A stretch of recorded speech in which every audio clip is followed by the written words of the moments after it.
Hey guys, welcome once again in my channel. और आज मैं बहुत ज़्यादा कुछ स्पेशल बनाने वाली हूँ। हम कोई खाना वाना नहीं बनाने वाले हैं। आज मैं बनाने वाली हूँ मोमोज़, और वो भी डिनर में। तो क्योंकि मैंने अपने हस्बैंड को वो चैलेंज किया था कि मैं मोमोज़ नहीं खाऊंगी अब, क्योंकि उसमें बहुत मैदा होता है। और एक्चुअली मोमोज़ मेरा फेवरेट है। तो मेरे हस्बैंड मुझे बहुत चढ़ा रहे थे कि यार अब तुमने मैदा खाना छोड़ दिया है तो तुम मोमोज़ कैसे खाओगी। मैंने आज उनको बोला कि आज एक्चुअली मैं मोमोज़ घर पे बनाऊंगी, और वो भी बहुत हेल्दी मोमोज़ बनाऊंगी विदाउट मैदा।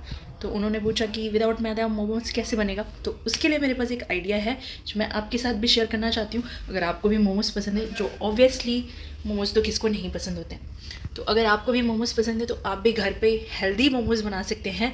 मैदे से नहीं, सूजी से। सूजी बहुत ही हाईली न्यूट्रिशियस है। जो मैदे को बनाते टाइम जो रिफाइंड किया जाता है वीट को, उससे सूजी बनती है। तो सूजी आपके लिए ज़्यादा हेल्दी है। तो हेल्दी चीज़ें खाने के लिए ज़रूरी नहीं है कि आपको टेस्ट से कॉम्प्रोमाइज़ करना पड़े। आप नया आइडिया लगा सकते हैं। तो मैंने जैसे कि आइडिया लगाया, तो चलिए बनाते हैं मेरे साथ सूजी के मोमोज़। तो ये है मेरे पास सूजी, और मुझे समझ में नहीं आ रहा है कि मुझे इससे कितना लेना चाहिए, क्योंकि कहीं ज़्यादा ना हो जाए। ज़्यादा भी हो जाएगा तो कौन खाएगा, और कम भी ना हो जाए। तो चलिए, सूजी तो मिल गई है और बनाते हैं हम सूजी से मोमोज़।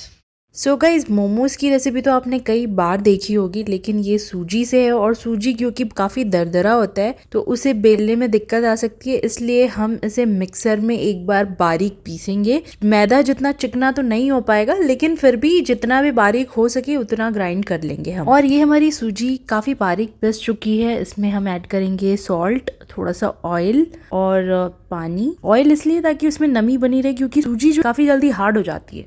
और ये हमारा डो बनकर बिल्कुल रेडी है। और ये देखिए गाइस, मेरे पास एक काफ़ी अच्छा सा डिवाइस है जिसके लिए मुझे सब्जी छोटी छोटी काटने के लिए ज़्यादा मेहनत नहीं करनी पड़ती है। तो मैं इसमें ही सारे स्टफिंग की सब्जियां काटूंगी।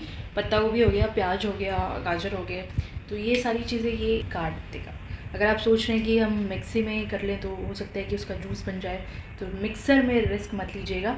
इस तरह के चॉपर्स आते हैं, ये इनालसा का है, आप चाहे तो कोई भी ले सकते हैं। वो ये ब्रेड प्रमोशन नहीं है, अगारो का भी आता है, तो आप वैसा कुछ ले सकते हैं। इवन गाजर का हलवा भी बनाना हो तो भी इंसान बहुत सोचता है कि अब गाजर को घिसना पड़ेगा, उसमें बहुत ज़्यादा मेहनत लग जाती है। हलवा तो बहुत 2 मिनट में बन जाता है, पर वो सब्ज़ी जो चॉप करने में जो टाइम वेस्ट होता है वो बहुत टफ होता है। तो इस तरीके का चॉपर मशीन आपको बहुत काम आएगा। सो चलिए गाइस, जो भी सब्जियां हमें मोमोज़ की स्टफिंग के लिए लगेंगी हम फ्रिज से उन्हें निकाल लेते हैं। तो हमारे पास है कैबेज, शिमला मिर्च भी है, but I don't want to add Shimla mirch, तो शिमला मिर्च हटा देते हैं।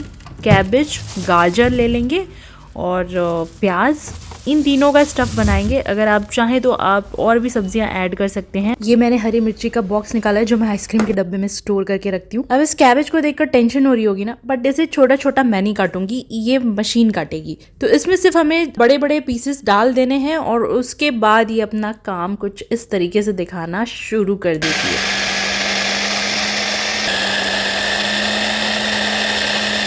अब चलिए इसे ओपन करके देखते हैं कि जितना बारीक हमें पत्ता गोभी चाहिए था उतना हो गया है या नहीं। आई थिंक कि this is the perfect shape. इतने ही छोटे छोटे चाहिए, क्योंकि स्टफिंग करनी है, तो जितना बारीक रहेगा हमारे लिए उतना बढ़िया है। चॉपर से कैबेज को काटने के बाद हम गाजर को भी उसी तरीके से काट लेंगे। काटेंगे क्या, मतलब ग्राइंड करवा लेंगे। तो बड़ा मज़ा आ रहा है यार इसमें काम करने में, क्योंकि इसे धोना थोड़ा टफ हो जाता है, लेकिन जब बैक टू बैक 3-4 सब्जियां काटनी हो तो ये काफ़ी यूज़फुल लगता है। देखिए, प्याज भी बहुत बारीक कट चुका है, और सारी सब्जियों को मैंने इकट्ठे रख दिया, क्योंकि इवेंचुअली तो हमें मिक्स ही करना होगा। और इसमें तड़के के लिए हमें डालना है बारीक कटा हुआ अदरक, लहसुन और मिर्चा। जितना भी आप यूज़ करना चाहें मिर्चा, आप अपने टेस्ट के हिसाब से तीखा रख सकते हैं। तो ऑयल गर्म होने के बाद इसमें सबसे पहले तो कटा हुआ अदरक, लहसुन और मिर्चा डाल दें। ये हल्का रोस्ट हो जाए तो बाकी जो हमने सब्जियां काट के रखी हुई हैं तीनों, ये सारी सब्जियां एक साथ आप इसमें पलट दीजिए।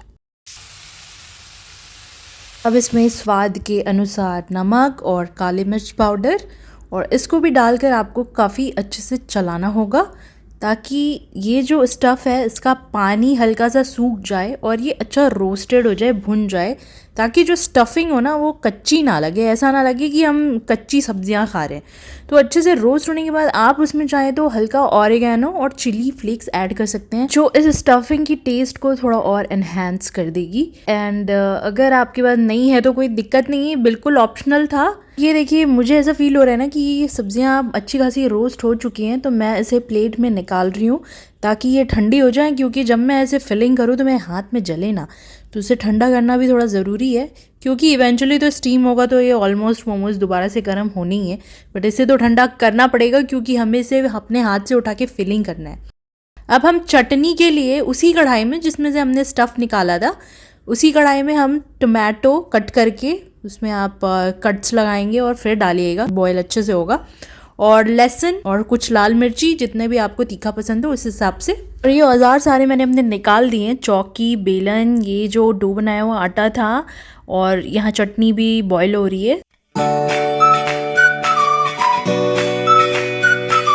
डो से हमें छोटी छोटी पूरियाँ बना लेनी है, बिल्कुल इस तरीके से। और उसके बाद हमें प्रॉपर गोल शेप देना है किसी भी बर्तन से, जो भी सर्कल आपका अच्छे से हो जाए उससे आप हेल्प ले सकते हैं। और इसमें फाइनली हम फिल करेंगे जो हमने स्टफिंग बनाई थी। तो इस तरीके से फिल करके, मुझे बिल्कुल शेप देने की आदत नहीं है, मैं बहुत हड़बड़ा रही हूँ, बट स्टिल इस तरीके का हमें शेप मोमोज के लिए देना है, जैसे हम गुजिया के लिए देते हैं वैसा शेप चाहिए। या तो आप अपनी पसंद का भी कोई शेप दे सकते हैं, राउंड शेप भी दे सकते हैं। और मुझे यहाँ पे इतनी खुशी हो रही है ना कि शेप देखकर फाइनली मैंने कुछ बढ़िया किया है। तो गाइज, आपको मेरे मोमोज के शेप कैसे लगे मुझे कमेंट करके जरूर बताइएगा।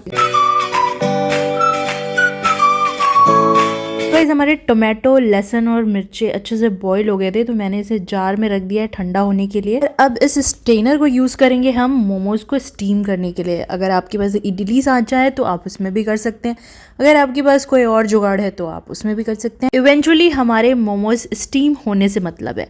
मेरे पास ये सिंपल सा जुगाड़ था, इडली सांचा है लेकिन वो इतना बड़ा है, इतने से मोमोज के लिए काफ़ी स्पेस लग जाता और फिर मुझे उतना बड़ा सांचा धोना भी पड़ता। तो मेरे पास ये हल्का फुल्का जुगाड़ था।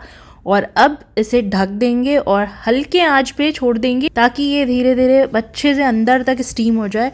और ये मेरी चटनी जो मैंने जार में डाली थी वो ठंडी हो गई थी, तो मैंने उसे ग्राइंड कर लिया। और ग्राइंड करने के बाद चटनी में इस तरीके का तड़का भी देना है। ऑयल में बारीक कटा हुआ लहसुन, अदरक और फिर ये ग्राइंड की हुई चटनी, इसे मिक्स करेंगे। नमक डालकर हल्का सोया सॉस डाल दीजिए, और चाहे तो आप नॉर्मल केचप या शेजवान केचप अगर आपके पास हो तो वो थोड़ा सा डाल दीजिएगा टैंगीनेस के लिए। ये हमारे मोमोज लाजवाब तरीके से स्टीम होकर तैयार हैं। जी, के मोमोज की खास बात ये लगी मुझे कि ये मैदे की तरह ही एकदम क्रिस्टल वाइट दिख रहा है, और जो मैंने लास्ट टाइम एक बार आटे का ट्राई किया था वो काफ़ी येलोइश टाइप का हो गया था। तो this is the good thing for सूजी, और ये हेल्दी भी है बिल्कुल। तो आप इसे बना सकते हैं और खा सकते हैं। देखिए कितना टेम्पटिंग लग रहा है ये स्टीम मोमोज। और इसकी चटनी भी बन चुकी है, और मेरे पास रेडीमेड मेयोनीज भी रखे हुए थे तो मैंने वो भी ऐड कर लिया क्योंकि मुझे मेयोनीज पसंद है। तो गाइस, प्लीज़ कमेंट कि कैसा लगा ये रेसिपी आपको। So guys, here is my momos ready for the day. अरे बहुत ज़्यादा मेहनत लगी है आज। मिलते हैं नेक्स्ट व्लॉग में।